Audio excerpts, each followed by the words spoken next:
Өдрийн мэнд үзэгчтэй. За өнөөдрийн тоо зочноор бид хүн одоо спортын зочноо хөрөн оролцуулж байна. Монголын үндэсний сагсан бөмбөгийн холбооны ерөнхий нэрмшин дарга Тулга манай студид хүрэлцэн ирсэн байна. За өнөөдрийн мэнд. За энэ өдрийн мэнд телевизтэй үзэгчтэй энэ өдрийн мэндийг төвшүүлье. За юуны өмнө те баяр хүргэе. Одоо бас түүхэн амжилт гаргалаа 17 удаагийн Азийн наадамд эрэгтэй эмэгтэй баг маань шүүгийн 8-д 4-1-ийн финал шалгараад түүхэн амжилт гаргалаа. Олон бас Монголын ард түмнээ их баярлуулж чадлаа. Олон яг энэ сагсан бөмбөгчдийн амжилтанд бол их баярлалаа шүү дээ. Энэ бол мэдээж танай холбооны сүүлийн хэдэн жилийн үйл ажиллагаа, зохион байгуулалт, за лигийн тэмцээнийг доктортой явуулж яасан, чанартай явуулж яасан гэл таньмарчдад анхаарсан гэл энэ бүгд одоо ярил бас их олон юм байгаа. Энэ бүгдийн үр дүнд өнөөдрийн амжилт ирлээ шүү дээ. За нэгэн үед бас Монголын багийн спорт бас хөгжихгүй те. Монголд бол хөгжих боломжгүй гэсэн бол одоо ямар ч гэсэн энэ үг ахиж яригдахааргүй боллоо. Тэгээ ямар ч гэсэн Монголын сагсан бөмбөгч шилдэг 12 хөвгүүд, шилдэг 12 охиндоо бас нийт сагсан бөмбөгчд Монголынхаа ард түмнээс бас баярлахын зүйтэй баг. Тэгээ энэ хүү амжилт маань Азийн төвшөнд Азийн олимп буюу Инчоны Азийн наадамд шигшээ 8 шалгарч үлдлээ. Шилдэг 8-д үлдлээ. За энэ амжилт бол өнөөдөр ирсэн юм бишээ тий. Өмнө нь иржсэн үеийн багийн эздүүд, үеийн ахмад тамирчид, үеийн сагсчид тий. Маш олон хүмүүсийн холбооны зөв бодлого, зөв менежмент, маш олон хүмүүсийн хүч хөдөлмөрөөр гарч ирж байгаа. Тэгээ энэ сүүлийн 2 жил маань лиг маань маш амжилттай боллоо, сайхан боллоо. Энэ баг оролцуулж байгаа багийн эздүүд маань маш их анхаарал тавилаа. Тамирчид маань бас амжилт гаргалаа. Тэгээ ирж байгаа легионерууд байна тий. Америкээс ирж байгаа легионеруудын хүч гавьяагаар бас энэ амжилт ирсэн баг. Тэгээ дээрээс нь бол энэ Монголын сагсан бөмбөгийн спорт өөрөө маш сайхан хөгжиж байна. Тэгээ бид нар бол болж байгаа салбараа болж байгаа үйл явдлыг бол маш сайхнаар хийж байна. Тэгээ ямар ч байсан сайхан байна. Тэгээ ямар ч Монголын сагсан бөмбөг Азийн төвшөнд гарч ирлээ. Тийм дотоодын өрсөлдөөн чухал байсан тулдаа дотоодын өрсөлдөөн бас сайн байсан тулдаа үдээд хоёр холбооны одоо бас үйл ажиллагаа бас илэрхий харагдаж байгаа. Энэ өрсөлдөөний үр дүнд эцсийн бэлэгтээ тамирчид хожоод тэгээд тамирчид маань шилдэг 8 шалгарлаа гэж ойлгож байгаа ерөөхдөө бол. За тэгээд ингээд эн чинь яваад ирлээ. Яваад ирсэн чинь бас нэг юм яриа гарсан. Одоо багийн спорт бас их зардал ихтэй байдгаа тий. Тэгсэн эдгээр залуучууд маань хувийнхаа зардлаар явсан шүү дээ. Улс даасангүй гэсэн ийм яриа гарч ирсэн. Энэ тал дээр одоо ямар хариулт өгөх вэ? Яагаад энэ эдгээр залуучууд маань одоо хувийн зардлаар үр зээл тавиад Азийн наадам руу явах болов энэ тал дээр. За энэ дээр бол ерөнхийдөө тэмцээд явж байгаа тамирчид, эмэгтэй эрэгтэй тамирчид бол санал ирүүлсэн үндэсний сагсан холбоон дээр. Тэгээд санал ирээд манай холбооны ерөнхийлөгчид гэсэн санал ирүүлсэн. Тэгээд бид нэр бүх зардлыг гаргая те. Байр хоол, битминжүүлэлт, замын зардал, очоод байр хоол бүх зардлыг гаргая гэсэн. Багийн ахлагчид, эмэгтэй эрэгтэй багийн ахлагчид тамирчдын төлөөлөл бүгд энийг мэдчихэж байгаа тамирч. Тэгээ гаргая гэсэн. Тэгэн гут эргээд алга болцсон. Эргээ асуухаар хэрвээ энэ шигшээ мэгшээд явгаад ийм бол тэндээс мөнгө авах юм бол шигшээгээс хасан болно. Энэ байдал ерөнхийдөө олон жил өмнө бас үргэлжилж байгаа. Тэгээ ерөнхийдөө бас ярьдгүй хүндэтгүүл байсан. Тэгэхээр бид нар бол ер нь сагсаал бодож байгаа. Тэгээ өнгөрсөн жил Универсиад дэлхийн наадамд орог 120 гаруй сая төгрөгийн зардлыг бид нар шийдэл явсан. Одоо 50 гэхэд бас Казаны Универсиадад дэлхийд 16 шигшээ шалгараад үлдсэн. Япон, Филиппинийг очиж Солонгосууд манайх шигшээ 16 Германтай тоглоод хоцсон бол Америктай тоглох тийм өндөр амжилт гарсан. Тэгэхээр амжилт маань бол өмнөдөлтийн бууха маань Инчонд сая гарлаа.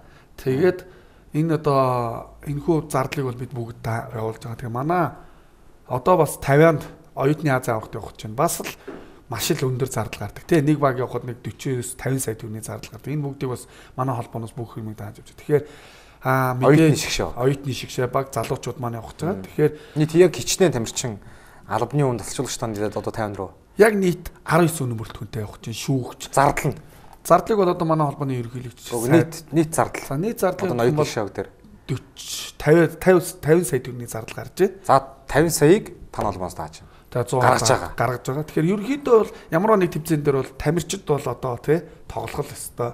Тэр хүмүүстээр бол санхүүгийн дарамтаа явуучих ямар ч ирэх байхгүй. Оюут хүүхдүүдэд ямар ч мөнгө байх вэ бас. Одоо энэ одоо оролцож байгаа оюут хүүхдүүдэд. Тэгээ нөгөө хийгсэн хүнд арга олддог, хийхгүй гэсэн шалтгаан олддог. Тэгээ сая ирж байхад бол одоо амжилт гаргаад ирэхэд тэр амжилтыг маань хэрүүл болгож байгаа бас харамсалтай тохиолдол гарлаа. Тэгэхээр энэ амжилт бол бид нар хинч хумчилж хувааж булаацалж авахгүй нийт дэлхийн нийт олон улс тий Азийн төвшин Монголын сагсан бөмбөг хэрхэн яаж өөрчлөгдсөнийг гайхаж байгаа. 2 жилийн өмнө бид нар нутгийн талбай дээр тий Японы ахлах сургууль манай буян тухайгийн ордонд ирээл 25 оноогоор хожичвол явж ирсэн. Энийг үзэгчд сагсан мөнгө бүгд мэдчихэж байгаа. Дөнгүүгийн сургууль гэж баг ирээл Монголын шгшэг бол зүгээр 30 40 оноогоор хожичвол явдагсан. Тэгэхээр энэ бол зүгээр сүлд болсон багийн эздүүд те бас оролцуулж байгаа багаа чангалж гин дотоодын өрсөлдөө. Өмнө нь нэг лигийн багт бол одоо ингээл шгшэгийн те 7 8 хүн суулгачдаг.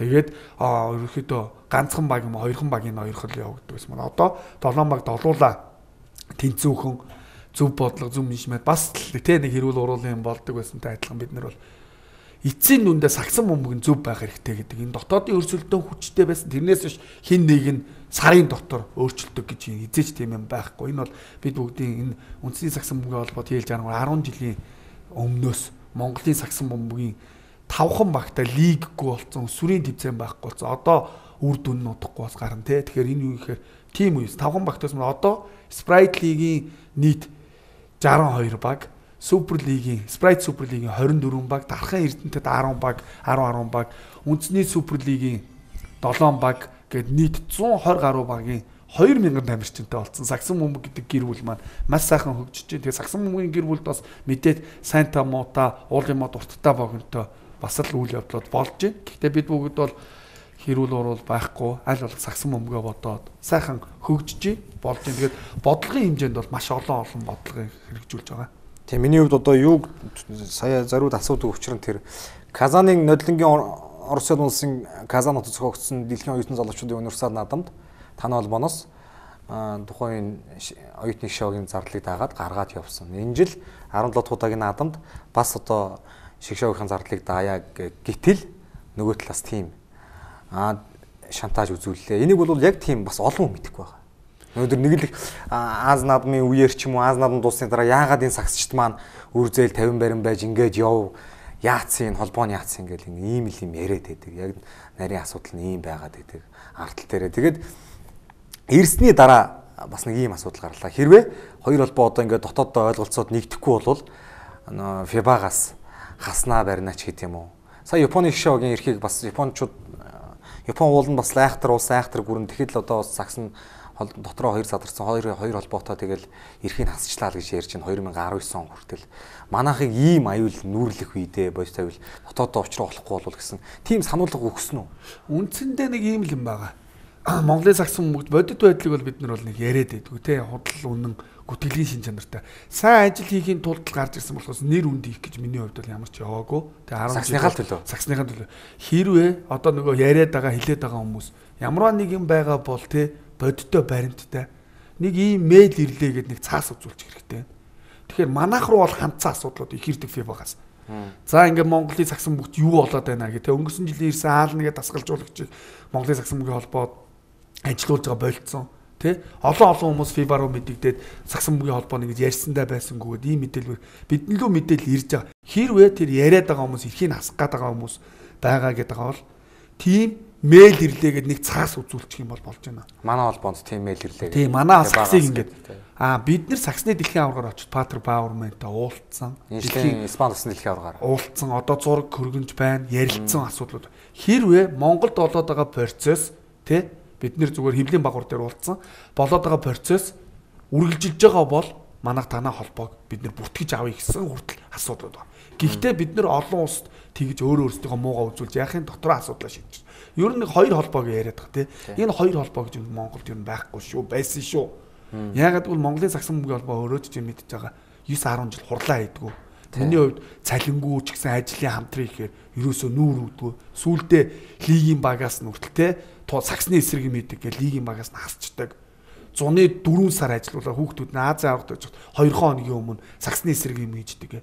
Хитгэн нэг явуургүй сагсан бөмбөгт дэгээ тавьж терроризм хийж байгаа нэг хэдэн хүмүүс байгаа. Гэхдээ нэрийг нэрлээд яг энэ хүмүүс бас зогсооч болов. Гэхдээ эцсийн дүндээ сагсан бөмбөг сайхан хөгжиж байна. Замтаа би бас нэг дэлгэрэнгүй сайхан ярьж байгаад бас баярлалтай байна. Тэгээд өшөө дээрэс нэг юм хэлэхэд Монголын сагсан бөмбөг гэдэг нь нэг л юм шүү. Арга байхгүй болоод бид нар үндэсний сагсан бөмбөгийн холбоо гэж бас Монголд одоо явагдаад байгаа хөл бөмбөгийн холбоо байна тий. Энэ хөл бөмбөгийн холбооны жишээ Монголын сагсны жишээр яг ижилдэг. Эсрэг үр дүн нь юу юм бэ гэхээр сагсан Азийн төвчөнд хөгжсөн хөл бөмбөг хөгжөөгүй байж байгаа. Энэ санхүүгийн асуудал зохион байгуулалтаа гинт хэргийн шин чанартай юм Монголын сагсан бөмбөг дээр байгаа. Гэхдээ бид нэр олгон хагаруус тогоондоо гэж байгаа бүх юмнууд нь байгаа. Багш өмнөх ажилтдаг байсан багш дасгалжуулагчдын хувьд гэх юм бол тий хүүхдүүдийг тоглуулад цалин өнсийг нь дутуу өгөөд ингэдэг хов цонор дээр нэгдэг ийм асуудал бол сагсан бөмбөгийн эдээвэр ялзарсан байдал бол ерөөхдөө байгаа. Гэхдээ энэ бүгдийг олгон агаруус тогоондоо хүмүүсийн нэр хүндэтнээс алдаад яах вэ тий. Гэхдээ тулга ийм муу байна гэдэг. Эцсийн дүнд нь би бол сагсан бөмбөг хөгжүүлэх гэж яваа. Өглөө 7 цагаас орой шөнө 1 цаг хүртэл бид нэр явж байна.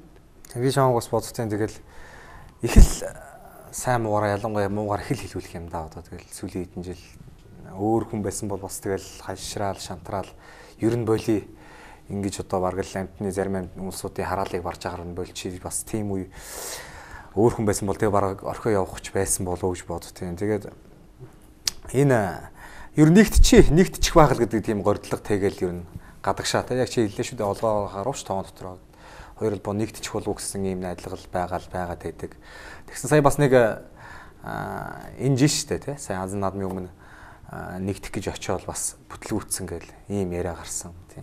Одоо ер нь гаргалгаа юу вэ? Яг одоо цаашдаа яамал одоо ингэж уулна нэгтчмээр байна. Ерөнхийдөө 3 сард нэг хурал болсон тий. Манай холбооны ерөнхийлөгч ирдийн сайд намайг болон хүмүүс нэгдийн нийлээд одоо миний хүндэлдэг ах нар гараа барайл тий. За чи ерөнхий нарийн бичгийн дарга болчихоо. Чи олон жилийн ихтэй олон хүн гомдоцсон юм байна тий. Мэдээж их ажил хийхэд алдаа гарна. Алдаа болгоны ч хүмүүс таваад байна.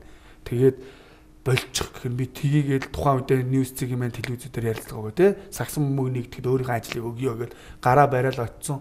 Хурлаа түгжиж байгаа л хааж байгаа л хитгэн хүмүүс хуралдаал өөр хүмүүсийг оруулахгүй одоо Иргэдийн шуурдаг шүүхийн Батяалтыг гэхэд ахыг оруулахгүй байх жишээтэй тамирчдыг оруулахгүй шүүгчдийг оруулахгүй байж байгаа л өөрсдөө хурал хийгээл бид нар ерөнхийлөгч боллоо ерөнхий нарийн бичиг боллоо удирдах зөвлөө баталчлаа гээл тэнцээ тэр бас заа яг тэр бас содон зөндөө Эрдэнэ гэдэг хүнийг л те авчиж байгаа л ингэж айгүй эвгүй байдалд орж байгаа. Гэтэ энэ юм дээр гэдэг манайхан бас нэг спорт улс төржөөд байна гэдэг тий энэ нэг асуудлууд яригд.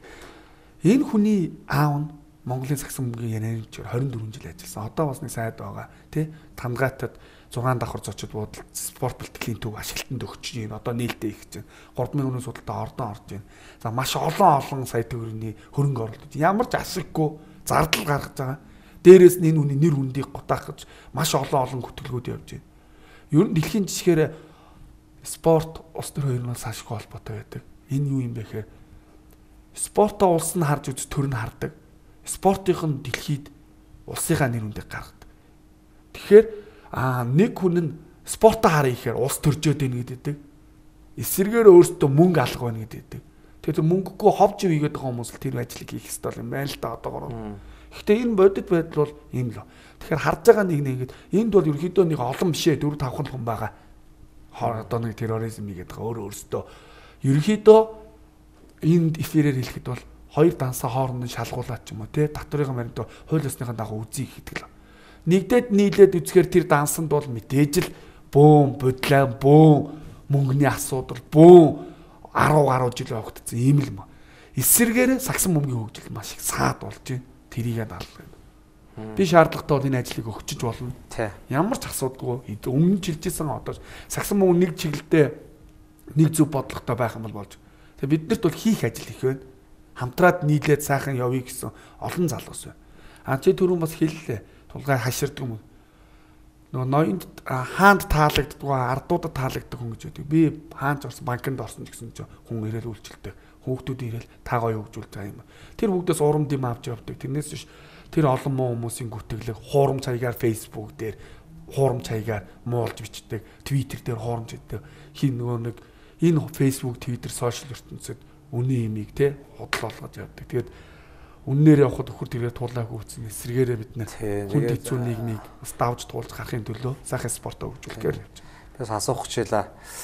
Эрдэнэ гэдэг хүн болвол аав нь бол Монголын анхны одоо бас маструудын сагсан хүмүүс содон зунд өгч ийм хүн байсан. Одоо бас нэлийн сайн хангаатд одоо ингээл ийм зогсолбор барайл байж нэг чинь их хөрөнгө шүү дээ. Тоглоом биш юм чинь. Юуны төлөө ингэ зүтгэж яваад байна гэдэг чинь. Тийм тэгээд мэдээж улс одоо зарим хүмүүс хэлдэг штэ. Ингээл спорт руу ингээл спорт холбоод руу тухайн спортын төрөл рүү ингээл улс төр ороод байна гэл. Бас шээсээ хэллээ. Яа одоо улс төрийн бүлэглэл ингээд орохоор ингээд байдал биш зэтгээ шүү дээ. Зарим хүмүүс ер нь тийм бодолтой байгаа. Энэ тал дээр. За Эрдэнэ сайдын хувьд бол мэдээж улс төрч гэсэн цолноос бол сагсан бөмбөг хөгжүүлэхгүй гэхээр бас харамсалтай тий. Гэхдээ энэ үнийг улс төрч гэдэг үгнээс нь харахгүй сагсан бөмбөгийн бидний нэг хүн гэдэг үгнээс нь харцгал хэрэгтэй. Яг бол тэр хүн би сагсан бөмбөгт өөртөө яг бол сагсан бөмбөгийн тогооноос хоол идэж өссөн. Бусад холбоодуудын ерөнхийлөгчөөс илүү одоо манай бүх л холбоодууд байна тий. Мэдээж жуудаа бүхэн холбоо мундаг байна. Чөлөөт мундаг байна тий. Бокс мундаг байна. За тэр бусад холбоодуудаас илүүгээр одоо бусад энэ гурваас бусад холбоодоос бусад хамгийн их хөрөнгө оруулалт хийж байна. Бусад холбоодууд энэ хүнийг авъя гэд бүгд зүтгэж байна. Тэгэхэд сагсан бөмбөгөө би хөгжүүлнэ ийм гэдэг. Энэ нэг сагсан бөмбөгт байгаа нэг хэдхэн хүмүүс бол ерөөхдөө мэдхийн дээр мэдж байгаа. Гэхдээ юу юм бэ гэхээр ерөөхдөө л нөгөө л нэг зохион байгуулалттай гэмт хэргийн шин чанартай орцсон тий энэ. Гэхдээ ашиг сонирхтын зөрчил бол шууд яваад байгаа л би хараад байгаа шүү дээ. Ерөөхдөө энэ дунд сагсан бөмбөг товч өгөө тодорхойгоор хэлэхэд хоёр юмыг хооронд нь хэрэлдүүлээд хооронд нь яс хаяад улам холдуулж хин ашигтай байх юм байна. Яс хайсан холдуулж байгаа яг одоо энэ үед хамгийн нэр хүндтэй байгаа хүмүүсийн хийж байгаа л ажил.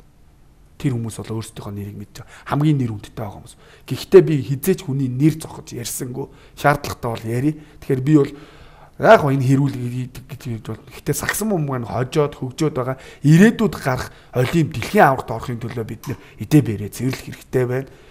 Одоо хатуугаар хэлэхэд бол ерөөхдөө бодит үнэн бол ярих хэрэгтэй байна. Тэгэхээр үнэн бол үннээрээ байдаг. Тэгэхээр Эрдэнэ сайдын хувьд гэх юм бол ерөөхдөө л зүгээр л хувь хүн сэтгэлээсээ маш олон сая төгрөгийн хөрөнгө оруулалт хийж байна. Энэ үнд ямар ч ашиг байхгүй. Харин зарлага гаргаж дээрээс нь нэр хүндээ унгааж байна. Хуурамч Facebook хаяг, хуурамч Twitter хаягаар гэж. Энэ бол одоо ийм байдал үүсэж болохгүй. Тэгээд одоо би бол тодорхой хэмжээнд яг вэ одоо өөр телевизэд ажиллаж байхдаа шиг тийм үү. Nissan Premier League гэдэг нэртэй багт нь дамжуулаад ерөнхий нарийн бичгийн дараагаар нь Даштурж гэдэг хүн байх үрээсэн. Өмнөх ерөнхий нарийн бичгийн дараагууд өмнөх удирдлагууд гэдэг. Өмнө нь 10 жилийн өмнө 7-8 жилийн өмнө сагсан бөмбөгийн холбомор байдалтай байлаа. Ерөнхийдөө лиг нь уналтанд орсон тамирчдын тиймэрхүү холбоонд удирдлагуудад дургу ийм л холбоо байхыг би мэдэн штэ. Ер нь яг миний мэдх юм бол би сүүлийн хэдэн жил нэг тийм ахтар хөндлөнгөөс ажиглал ийм л байдалтай биш. Сүүлүүд бол шийдвэр үйлсэн ийм хоёр холбоо ингээд дансаа шалгуулъя гэж тэ. Дансаа шалгуулад нэлээд жилийн гаргаад ирвэл болно. Үндсэндээ бол одоо манайх үндэсний сагсан бөмбөг бол байгуулагдаад 2 жил болж байна тий. Бид нэр эхний жилдээ 13 сая төгрөгийн татвар төлсөн баримтаа бид нэр олон нийтэд тавьсан. Одоо бас энэ жил 14 5 сая төгрөг. Бид нар бол Монгол улсад хууль ёсны дагуу ажиллаж байгаа. Шүүхийн шатанд тэгэхээр үндэсний сагсан бөмбөг холбоо хүчингү болгоё гэдэг анхны шатны шүүхээр явуулаад тий. Хүчингү болгох гэж 3 шатаар явсан. Тэгээд эцсийн шатандаа л бид нэр үндэсний сагсан бөмбөг амьтайгаар үлдээл нэрээ аваад үлдсэн сагсан бөмбөгийн хөгжөлд. Одоо бол бас шүүхийн шатанд бас явж байгаа 3 сарын 23-ны хурлыг анхан шатны шүүхийн шийдвэр гараад нийслэлийн шатны шүүхийн шийдвэр гаргасан. Энэ бүгдийг юу гэхээр сүүлийн шатны шүүхөөр тэ манай авиац цэвэрлэл багш тэ дамп багш олон хүмүүс байгаа шүү дээ. Энэ хүмүүс маань шүүхэд гомдол гаргаад ингэж болохгүй юм болохгүй шүүхээс хүчингү болцсон. Үйл ажиллагаа явуулж болохгүй гэдэг үйл ажиллагаа явуулсан. Энэ бүгдийг нь бус дэмждэг олимпийн хороомоор ингээд явуулаад байдаг. Энэ олон сагсан бөмбөгчд ирээдүйд гарах амжилтаа бид нар бодож. Биднэрт миний хувьд хоёрхан сонголт байсан. Дагаад нийлээд хамтраад ажиллая гэдээ гуйсан боловч даанч болоогүй. За чи бол уцаан цаашаа байл гэдэг байсан. Тэгээ өөрөө TL63 гэдээ явдаг байсан. Тэр үед одоо бүх ажлуудыг нь анкетан дээрээ бичээл олимпийн орооны бүрчон яамнаас шилдэг холбоо. Тэрийг 5-6 жил шилдэг холбоо болоод өчнөө авсан. Тэгээ чимээгүй л байдаг гэсэн. Эцсийн дүндээ сүулдэ бол лигээс хүртэл багийг хасдаг болсон. Сагсны төлөө ирсэн хүн болгоныг дарддаг байсан. Саяны Инчоны Азийн наадмын дээр ч гэсэн сүүлд ч гэсэн сайн тоглол болох л байсан. Шилдэг тамирчтай хасдаг. Манай өрнөн бэлэг шилдэг тамирч юм байна. Тэр тамирчдыг зүгээр л 2 хоногийн өмнө хасчих. Ямар ч шалтгаангүйгээр. Сүүлд одоо ир гимтэлтэй бол Японы баг сүүлийн 6 тоглолтод төвийн тоглогчгүй байсан. Тэгэхэд өрнөн бэлэг тоглосон бол төвийн тоглолтын байрыг хангаал явах л байсан. Энэ бүгдийг хүмүүс ярихгүй л байгаа шүү дээ. Бид нэр дугаал байгаа шүү дээ. Тэгэхээр энэ бүгд юм ялцарлууд байна шүү дээ. Тэгэхээр яад юм гэхээр тэ энэ Саксны эсрэг юм хийдэг. Манай Ганбаатарын их хоёрыг ид үйд нь одоо энэ нэр төр болоод байгаа шилдэг тамирчид тулгаатай нийлсэн гэл эрхийг хасаал явцсан. Одоо нэг ийм тулгаатай нийлүүл юм уу? Үндэсний Сакс мөнгө холбоо энэ лигтэй нийлэх юм бол шигшээгээс хасна, халдаг, болдог. Гэхдээ бас тийм их ахтар зүйлч тамирчдыг дарамталдаг юм шантаж үзүүлдэг асуудал ингээд ажиглагдаад байна гэсэн ийм яриа гараад байгаа шүү дээ. Энэ бол одоо бүр бодит байдал шүү дээ. Өрнөн бэлэг бол ямар ч бэртэл гимтэлгүй байсан. Өөрөө ч гэсэн гомдлоо хэлээл. Монголын шилдэг төвийн тоглогч. Тэгэхэд одоо шилдэг аавын хүүхдүүд нь одоо 50-нд очиж тоглох чинь та нар дараагийн 7 хоногт одоо үүсэх баг. Тэгэхэд энэ хүүхдүүдээс явъя гэхээр явуулдаггүй. Зөвхөн нэг багийн өөрсдийнхөө багийг боддог тий. Лигд амжилттай боддог. Энэ бүгдийн төлөө тэмцээд хэрэлдээд жоохон хэсэгхэн хувийг авахд л Монголын Сакс мөнгө 2 жил өглөө. Тэгэхээр шудраг зөв менежменттэй байх юм бол Монголын Сакс мөнгө дотоодоо өвчтөй өрсөлдөнтэй байх юм бол бидний үсэд 2019 он дэлхийн аврагт боломжтой. Дээрээс нь хэлэхэд бид нэр одоо ч гэсэн даарамч халтууд байна намайг тий. Одоо хятадд очихоор хятад руу тэмцээнд явахаар наадах хятадуудаар шоглуулна бараг алуулна гэдвэл. Одоо бүр тийм шинжинд орсон. За чи гайгүй хаана явахаа мэдээрээ. Тэ би одоо бараг тийм шүү. Хатгуулна, байрн зодон байрн. Одоо бүр ийм шинжинд орсон. Арай л бас энэ Сакс мөнгө спортыг Сакс мөнгө хөгжиж чинь. Гэхдээ миний хувьд бол нэр төр хий Сакс мөнгө ерөөсөө яваагүй маа. Зүгээр л сайхан Сакс мөнгөийг хөгжүүлэх мөрөөдөл байсан 10 жилийн өмнө саксчид маань ядуу зүдүү саксны тэмцээн байхгүй. Гал унтраадаг тэмцээн, гандуул, хөл өмбөг. Тийм спорт хөгөөл лиг нь болохгүй. Одоо бид нэр лиг дээр ингэхээр доор хүүхдүүд байхгүй. 4 5 жил өсвөрийн улсаас яварч 3 жил болоогүй. Залуучууд 3 жил болоогүй. Хийгээгүй. 96 97 хүртэл биднэрт ирээдүй байхгүй болцсон байж. Тэгээ энэ бол жинхэнэ цэвэр терроризм. Жинхэнэ ярих юм. Тэгэхээр тамирчдыг хаадаг, боодог, тоглог Сакс мөнгө хөгжүүлэе гэж байгаа хүнийг алан хятад шулна ингэн худал үнэн Facebook, Twitter-ээр ингэдэг энэ байдлыг одоо зогсоомоор байна. Одоо ингээд лиг эхлэх гээд нодлон бас лиг эхлэхийн өмнө бас нэг асуудал гарсан. Энэ жил дахиад нэг төстөөч юм уу ингээд нэг юм нэг санамж бичигч гэх нэг юм гараад ирлээ. Одоо Легон руу технээсээ буугаад ирсэн Монголд те. Монголын Сакс мөнгө тус хувь нэмрээ оруулж байгаа улсууд шүү дээ. Эм Легонруудыг одоо авчирлаа. Тэгээ одоо ингээд яг лиг эхлэхээ байж хахад бас нэг юм асуудал гарч ирлээ. Харилцсан ойлголцсны санамж бичиг гэсэн. Тэгээ тэр ойлголцол дээр ирээд уулзъя суу ихээр ирдгүү. Өчигдөр болон уржигдөр бид нэр суу иглээ ирдгүү. Тэгээ энэ дээр нэг ганц багийн асуудал гэх юм бол одоо тэгэл ийм хоёр талд байх чинь нөгөө л дунд нь яс хайдаг хүмүүс байгаа шүү дээ. Хоёр тийш нь хэрэлдүүлээл улам салгаал манай тэр миний хүндэлдэг ах нартаа хэрэлдүүлж урдвал хоёр тийш нь салгаал дунд нь яс хайсан үл хожиж байгаа. Тэгэхээр бид нар бол лигээ эхлэлтгээрээ эхлэн 11 сарын 14-нд бид нар хэнийг ч хасаагүй, хэнийг ч бойлгээгүй, уулзъя ярилцъя, лиг эхлэлтгээрээ эхлэн Легонрууд ирдгээрээ ирнэ. Тэгэхээр энэ бүгдийг зохион байгуулж байгаа бас л нэг хоёр хүн байгаа. Шүүгчийн зодод зогчоод те ажил хийж байгаа өөрсдийнхөө буруугаас бол шүүгчийн зодод зохиом нэг ч биш нэлээд удаагүй тэр зодчоод одоо эргээд алга болсон. Намайг хасна байрна гэдэг. А нөгөөх нь болохоор нэг чигшээгийн тамирчингүй байгаа хахад бид нэр энэ ч Азийн төвшин тоглох багтаа байж иж 5-6 тамирчнаа авч орж ирнэ. Дээрээс нь 3 легионоор авч. Дотоодын өрсөлдөөн хүчтэй болмоор энийг би хэлээд байгаа юм биш. Бусад 8-9 баг нь ийм дүрм гаргая гэхээр тулгаа ингээд дураараа ажиллаа, тулгаа ингээд идэг гэдэг. Энд чинь миний ард олон хүмүүс шийдвэрээ. Бид нэр дандаа бөөнөрөө олуулаа ярьж шийддэг. Тэгээ дандаа нэг тийм ховоор ярьдаг гэж бид нэр хийх ажлаа урагшаа хараад байна. Тэгээд орсны дараа эхний жил нь орохгүй өөр лиг ин гэж явж байгаа л эхэлсний дараа орно гэж дайрал идэв. Дараа жил нь яасан гэхээр дүрмж албаар ийм нэг ажлыг унгааж хэрүүл уруул болгодог ийм байдлууд үүсэж. Тамирчид хэлж штэ. Тулгайгаа зүгээр л гой тогломоор бид нарыг ингээд хасна боон цалингийн ч өгөхгүй хасан шүү. Би мөнгөний ч өгч байна. Тамирчид бид нар айгүй сайн штэ. Манай шигшээгийн тамирчид хүүхдүүдтэй би айгүй дотно хамгийн ойрхон. Одоо тунгалгийн санчир гэхэд тий үнэхээр гоё байна. Гоё ийм байна гэл. Амьдралаа шийддэг бол 10 жилийн өмнө байр машин цалин 2 сая 3 сая. Японоос санал ирлээ гэж жилээ.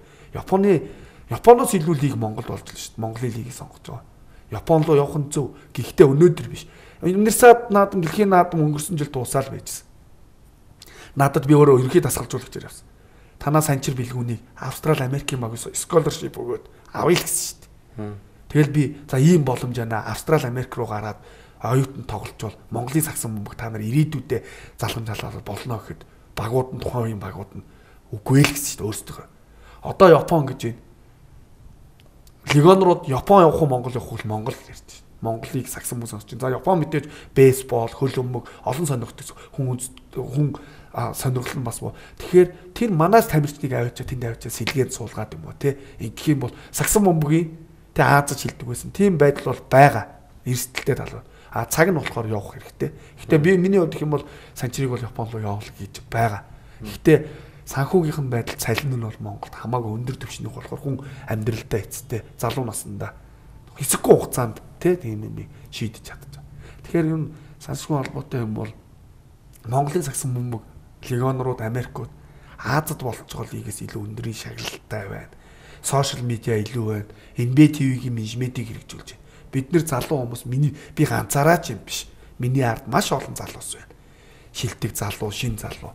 NBA TV-ийн ажлыг шилдэг 10 гаргаж байна. Бид нэр магадгүй жоохон чанарын хувьд муу байж магадгүй мөртлөө NBA TV-гээс илүү менежмент маркетинг хоёрхан тоглолтоо шилдэг 10-ыг өдөр болгон гаргаж байна.